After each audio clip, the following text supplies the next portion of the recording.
अधिष्ठान जल है, उसी में उत्पन्न होते हैं, उसी से जीवन है और उसी में उनका विसर्जन अर्थात मृत्यु हो जाती है। जैसे देखने में आता है मछली का जीवन किसमें पैदा होती है और किसमें जिंदा रहती है और मरकर किसमें लीन होती है। तो उत्पत्ति, स्थिति और लय उसी में उत्पन्न होती है, उसी में अपना जीवन चलाती है, उसमें लीन हो जाती है। तो ऐसे ही तुम्हारा हमारा सबका आधार परमात्मा है, चैतन्य है, उसी में उत्पन्न होते हैं, उसी में जीवित होते हैं और फिर उसी में लीन हो जाते हैं। ये सारी सृष्टि उसी परमात्मा से सृष्टि काल में उत्पन्न होती है और फिर यही सृष्टि परमात्मा में अपने समय तक रहती है और फिर यही सृष्टि परमात्मा में लीन हो जाती है। ओम पूर्णमदः पूर्णमिदं पूर्णात् पूर्णमुदच्यते पूर्णस्य पूर्णमादाय पूर्णमेवावशिष्यते। तो यहाँ एक परमात्मा के अलावा दूसरा कुछ भी, जैसे मछलियों का जीवन आधार जल है, ऐसे ही हम तुम सब प्राणियों का जीवन आधार एक परमात्मा है। उसी ने उत्पन्न हुआ, उसी ने हमको पालन किया, उसी में लीन हो जाते हैं। परमात्मा से ही उत्पन्न होते हैं, परमात्मा में ही स्थित रहते हैं, परमात्मा में ही लीन हो जाते हैं। और जिससे उत्पन्न होते हैं, जिससे पालन होता है और जिसमें लीन होते हैं, वो कोई ईश्वर हमसे दूर अलग नहीं है, बल्कि वो हम ही है।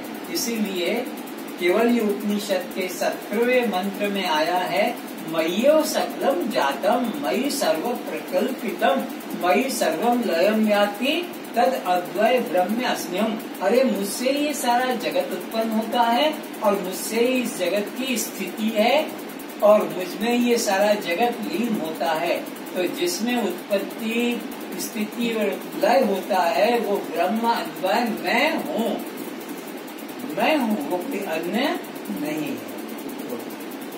यदि आकाश साकार होता, वायु साकार होती, तेज साकार होता, जल साकार होता, तो किसी चराचर का जीवन संभव नहीं होता। ये बिल्कुल स्पष्ट बात हो गई।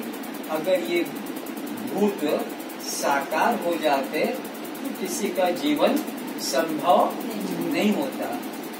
और एक बात समझो, आज तक अनंत अनंत अनंत काल से अनंत अनंत जीव मरे हैं, लेकिन कुछ मरा नहीं, कुछ मरा नहीं। आकाश उतना का उतना है, वायु उतनी की उतनी है, तेज उतना का उतना ही है, जल भी उतना ही है और पृथ्वी उतनी है। इतनी फैक्ट्रियां बनी, इतना लोहा निकलता, इतनी सीमेंट, इतने बिल्डिंग, इतने कारखाने, पर पृथ्वी का अगर तोलने की कोई मशीन हो तो एक रत्ती भर, एक तिल मात्र भी वजन बड़ा नहीं। और कितना भयंकर दुर्घटनाएं होती है, ध्वंस हो जाते हैं, जल जाते हैं, कहीं भूकंप हुआ, लेकिन एक रत्ती भर भी कुछ कम नहीं हुआ। केवल आकार बनते बिगड़ते हैं, रूप आकार बनते बिगड़ते हैं, लेकिन संसार में कुछ भी कम नहीं होता है। इसीलिए रामायण में आता है, अगुण सगुण दोई ब्रह्म स्वरूपा। ये निर्गुण तो ब्रह्म है, सगुण भी ब्रह्म है, क्योंकि दोनों के दोनों सदा से चले आ रहे हैं, इनमें कुछ कमी नहीं पड़ती है।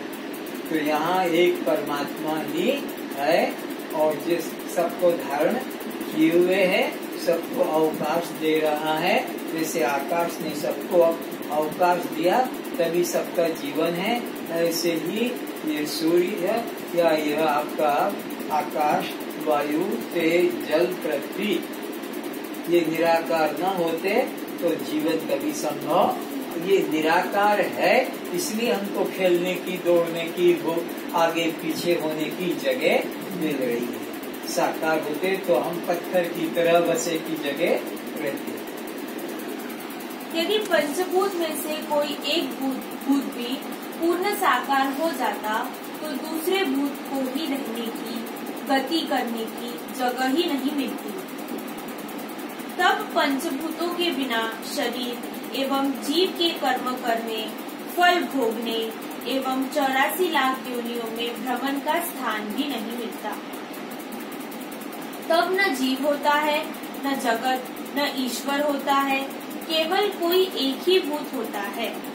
फिर भी बेचारा अकेला क्या करता? आत्महत्या ही कर लेता। जिस प्रकार व्यष्टि समष्टि पिंड व ब्रह्मांड के लिए आकाश, वायु, तेज, जल, पृथ्वी आवश्यक है, इसी प्रकार चराचर का आधार ही निराकार निश्चल मैं आत्म ब्रह्म हूँ। सभी आकार मेरे ब्रह्म स्वरूप पर ही आधारित है। जगत की उत्पत्ति, स्थिति तथा प्रलय की प्रक्रिया निरंतर चल रही है। मेरा न जन्म है, न मृत्यु, न कर्म है, न भोग, न मुझ में आना है, न जाना है। मैं समस्त चराचर के आवागमन का साक्षी, नियमन करने वाला प्रेरक असंग आत्मा हूँ। ऐसा निश्चय करना ही जीव के कल्याणार्थ मुख्य साधन है। तो हमें परमात्मा को पाने के लिए इस जन्म मरण के भ्रम से छूटने के लिए केवल एक निश्चय करना है और कुछ करना नहीं है। बस एक निश्चय करना है कि मैं चैतन्य अखंड आत्मा हूँ, न मेरा जन्म है, न मेरी मृत्यु है, और बल्कि मैं ही सबका आधार हूँ। ये सारी सृष्टि का आधार भी मेरे से ही उत्पन्न होता है, स्थित रहता है और मुझ में ही लय होता है, मेरे अलावा कोई नहीं। लेकिन ये जब मेरे की बात आती है तो तुम्हारी हमारी दृष्टि चमड़े पे आ जाती है। न हम ये ब्रह्म है चमड़े की दृष्टि से, न सबके जीवन के आधार है, बल्कि ये शरीर भी मेरे आधार से है। मेरे आधार के बिना ये शरीर भी नहीं। अगर ये जीवात्मा निकल कर चला जाता है तो इसको लोग घर वाले मिलकर फिर आग में जला देते हैं कि गाड़ देते हैं, फेंक देते हैं। तो ये निश्चय करना है कि एकमात्र मैं आत्मा ही सत्य हूँ। देवताओं का पशु कौन? जो यह जानता है कि मैं ब्रह्म हूँ, वह सर्व हो जाता है। अब जिसने जान लिया कि मैं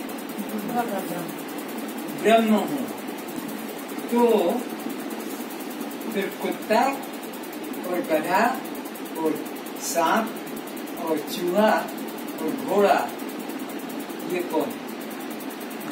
जो ब्रह्म हो गया, जिसने ब्रह्म का अनुभव कर लिया तो वो सर्व हो जाता है। सर्व है ना, उससे अलावा कोई दूसरा किससे द्वेष करेगा, किसकी गाली करेगा, किसकी निंदा करेगा, किसकी चोरी करेगा, किसकी हत्या करेगा, किसका विचार करेगा, सर्व हो गया।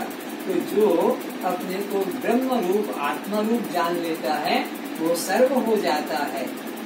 ऐसा ही उपदेश ब्रह्मा जी ने एक बार जगत में फैलाया कि जो गुरु के निकट जाकर आत्मा को जान लेगा वो सर्व हो जाएगा, सब लोग भोग को प्राप्त कर लेगा। वो आत्मा न भूख प्यास वाला है, न जन्म मरण वाला है, न सुख दुख वाला है। बस जो गुरु के निकट जाकर आत्मा को जान लेगा वो सर्व हो जाएगा, उसको सब लोक और भोग प्राप्त हो जाएंगे।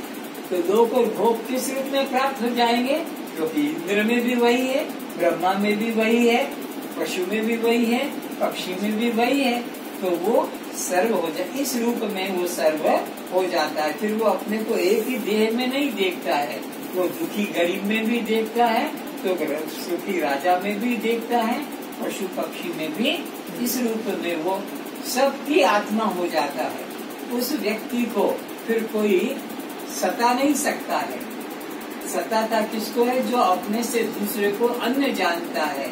ऐसा उपनिषद में आया है कि भूत भी उसको सता नहीं सकते, क्योंकि वो भूतों की भी आत्मा हो गया। जो ज्ञानी होगा वह अच्छे की भी है और बुरे सबकी आत्मा हो जाता, वो सर्व हो जाता है। फिर एक देश में एक देह में अहंकार करके नहीं रहता है। सब देहों का सुख मेरा ही सुख है और सब देहों का दुख मेरा ही दुख है। सबकी खुशी मेरी खुशी है और सबका दुख मेरा दुख है। ऐसे रूप में क्योंकि वो सब में अपने को देखता है। तो जो आत्मा का अनुभव करता है वो क्या हो जाता है? सर्व हो जाता है। सर्व हो जाते हैं, अपने को सब में फैला देता है, फिर एक में ही नहीं देखता। जैसे अज्ञानी अगर अपने इस हाथ से कोई चाकू लग जाए तो फिर हम इस हाथ से इसको बदला, अपने हाथ से ही पत्थर अपने पैर पे गिर जाए तो हम पैरों को तो दष्ट है, हाथों को सजा, क्योंकि हम इसमें सर्व हैं। कान का दुख भी मेरा, आंख का दुख भी मेरा, जिह्वा का दुख भी मेरा, अंग अंगा।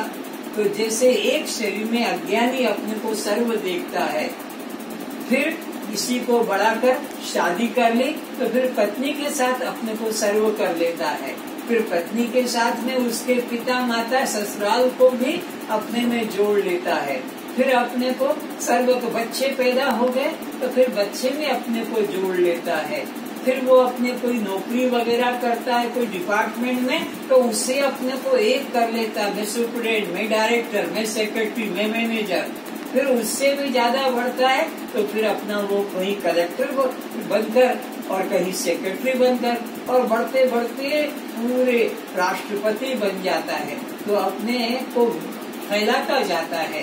पहले एक शरीर में मैं भाव रखता है, फिर उसको बढ़ाते बढ़ाते ये संसारिक दृष्टि से। ऐसे ही जब मैं चैतन्य हूँ तो केवल इसमें ही नहीं सर्वरूप मेरे ही